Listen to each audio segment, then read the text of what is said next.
good morning. Sa pong mapagpalang umaga naman sa mga mahal kong subscribers and followers. Narito po tayo muli, si Dongking the Super Lolo Biker. Bumabati sa inyo ng isang magandang umaga.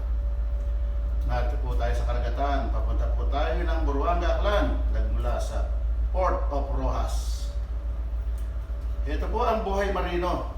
Hindi tayo puro karne. Kakain pa rin po tayo ng gulay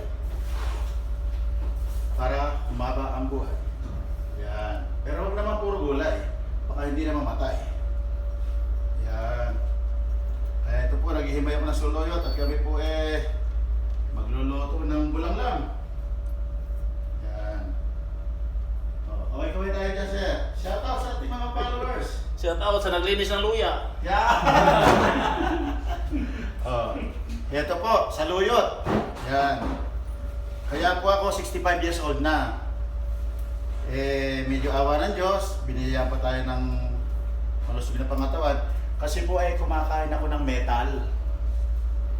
Tulad po ng metal boss ng kamote, metal boss ng saluyot. Yan.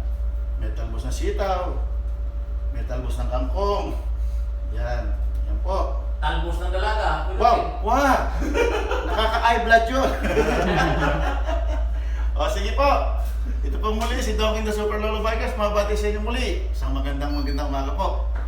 Magluluto tayo ng bulanglang. Tara na! Okay. Boss.